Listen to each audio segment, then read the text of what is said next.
Karena lift sudah mulai turun dari lantai di mana kamar mereka berada, Malik menunggu lift lagi untuk bisa naik ke atas. Tapi setelah beberapa menit lift yang ia tunggu tidak juga kunjung tiba. Malik pun membuka ponselnya dan mulai menghubungi Anita, tapi wanita yang ia telepon itu tidak menjawab sama sekali. Akhirnya ia memutuskan untuk naik tangga darurat. Sembari berlari, Malik menghubungi staf hotel dan menceritakan apa yang ia dengar dari pria tadi, dan meminta pihak hotel untuk memeriksa kamar tersebut. Setelah itu Malik kembali menghubungi Anita. Ini kenapa nggak mau angkat telepon sih? Ngapain dia? Gerutu Malik kesal. Nanti kalau dia kenapa-napa aku juga kena marah mama. Sambungnya. Sesampainya Malik di depan kamar hotel, ia segera masuk. Lalu ia melihat Anita baru saja keluar dari kamar mandi dengan raut wajah menahan rasa sakit. Malik menghampirinya dengan raut wajah marah yang terlihat jelas. Tanpa diberi instruksi, tubuh Anita spontan melangkah mundur melihat suaminya yang marah itu. Begitu Malik tepat di hadapan Anita, ia menarik lengan kecil wanita cantik itu dengan erat. Matanya menatap gusar ke kedua mata istrinya yang terlihat bingung dan sedikit takut. Wanita itu mencoba melepaskan diri dari genggaman suaminya, tapi tentu saja perbandingan kekuatan mereka terlalu jauh. Kenapa kamu tidak menjawab teleponku? Tanya Malik masih dengan sorot mata gusarnya. Aku baru selesai mandi, Malik. Bagaimana bisa aku angkat telepon dari kamu? Jawab Anita masih mencoba melepaskan diri dari genggaman Malik. Malik sedikit tercengang mendengar perkataan Anita. Malik, jadi kamu memutuskan untuk memanggil namaku? Benaknya. Maafkan aku, tapi bisakah kamu melepaskan tanganku? Aku kesakitan. Anita menatap dalam kedua mata Malik memohon. Malik pun seketika melepaskan genggamannya. Malik melemparkan pandangan ke sembarang arah, lalu berjalan menuju sofa di mana ia tidur semalam. Cepat ganti pakaianmu, kita harus keluar sekarang. Titah Malik. Sarapan aja dulu, aku udah siapin sarapan. Jawab Anita dengan sopan. Kamu ini ya, keras kepala banget. Kalau aku bilang kita keluar sekarang, berarti kita keluar sekarang. Cetus Malik cukup terdengar keras di telinga Anita. Anita tidak menjawab perkataan Malik sama sekali, tapi ia menuruti apa yang diperintahkan olehnya. Jujur saja Anita sangat geram dengan kelakuan Malik. Sejak kemarin suaminya itu selalu membuat ia tercengang dan tidak menduga. Setidaknya kalau nggak saling suka, janganlah jadi orang yang mendominasi. Kesal Anita kemudian melirik kesal ke arah Malik yang masih duduk di sofa. Tidak pernah terbayangkan dalam hidupnya akan menjalani kehidupan seperti itu. Anita masih bisa menerima kekurangan yang baru terjadi padanya. Tapi untuk menghadapi suami seperti Malik, ia tidak tahu apakah ia akan sanggup ataukah ia akan mengibarkan bendera putih. Anita harus rela menyerah pada impiannya karena harus menikah. Ia juga harus tinggal jauh dari kedua orang tuanya. Wanita itu heran bagaimana bisa kedua orang tua mereka bisa menjodohkan dia dengan Malik. Kamu kenapa lama banget? Lo usah pakai make up lama. Sungguh darah Anita terasa mendidih dan sangat ingin ia marah balik pada Malik. Tapi ia seketika ingat apa yang mamanya katakan bahwa ia harus bersikap baik pada Malik. Ia harus bisa mengambil hati Malik dan membuat Malik menerima kekurangan yang ada padanya. Ma, lebih baik aku hidup sendiri dengan mandiri. Keluhnya seraya menatap plafon kamar hotel itu. Beberapa saat kemudian mereka berdua keluar dari kamar hotel. Tepat setelah itu mereka melihat staf hotel dan dua pemadam kebakaran ada di kamar sebelah. Mereka mengeluarkan seorang wanita yang terlihat sembab matanya seperti habis menangis. Lalu tidak lama kemudian salah satu pemadam kebakaran keluar dengan bom rakitan yang sudah dijinakkan. Mata Anita terbelalak melihat bom itu kemudian melirik Malik sejenak.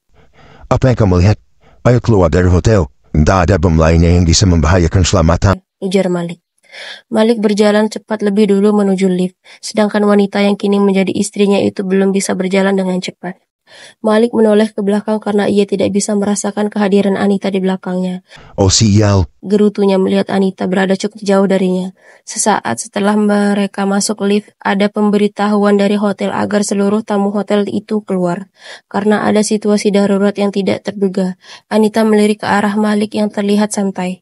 Terbesit pikiran di benak wanita itu. Mungkinkah Malik memaksanya keluar dengan cepat karena ia sudah tahu soal ini? Tapi kemudian Anita menggelengkan kepalanya dengan keras dan sedikit memukul kepalanya. Apa aku sudah gila? Mana mau dia melakukan hal merepotkan itu?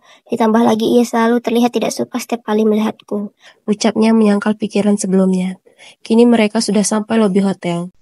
Aku akan pergi dan mengurus urusanku. Kamu terserah mau kemana. Terang Malik. Cih, apa pria gila ini duga aku tidak punya tujuan lain karena orang tuaku jauh? Cerca Anita dalam pikirannya.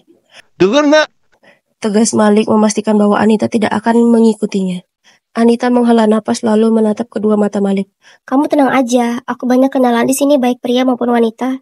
Cetusnya. Oh benarkah? Bagus kalau begitu. Sahut Malik sebelum ia benar-benar pergi. Anita melihat Malik yang berjalan menjauh. Punggung kekar milik Malik membuatnya merinding tatkala ia mengingat semalam mereka berdua saling berpelukan. Ada getaran aneh di dalam dirinya ketika mengingat itu. Oh, ada apa dengan diriku? Gumamnya. Setelah kepergian Malik yang entah kemana, Anita tidak tahu harus melakukan apa. Ia sangat ingin sekali bertemu dengan sahabatnya, tapi mereka berada di kota lain. Ia berbohong pada suaminya. Wanita itu di kota ini benar-benar tidak ada kenalan sama sekali. Apa aku ke taman saja ya? Tapi ke taman sepagi ini. Sudahlah, aku tidak ada pilihan lain. Aku bingung mau kemana. Ucapnya. Ia segera menuju ke pusat supermarket untuk membeli beberapa cemilan. Hembusan angin menggibaskan kerudung dan pakaiannya yang syar'i. Terlihat sangat indah ditambah dengan senyumannya yang manis. Wanita itu sedang melihat canda tawa anak-anak yang dengan riang gembira bermain di taman.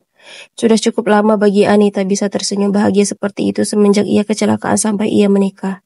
Satu persatu camilan yang ia pegang mulai masuk ke dalam mulutnya. Sesekali wanita itu menghirup udara segar di taman itu untuk mengganti oksigen dalam tubuhnya. Beberapa saat kemudian, tanpa sengaja seorang anak laki-laki jatuh di depannya dan menumpahkan semua camilan yang telah ia buka. Anak laki-laki itu terlihat khawatir Anita akan marah, tapi wanita yang berhijab itu tersenyum manis dan mengelus pipi dari anak laki-laki itu. Kamu mau? Anita menawarkan camilannya yang belum dibuka. Masya Allah indahnya, Ucap seorang pria yang tiba-tiba muncul. Anita mendongak melihat siapa pemilik suara itu. Ketika ia mendongak ke atas, seorang pria dengan pakaian rapi, wajahnya tampan dan tatapannya sangat menenangkan. Wanita itu terdiam sejenak kemudian segera memalingkan pandangannya dari pria itu. Pria itu tersenyum kemudian menggendong anak kecil itu.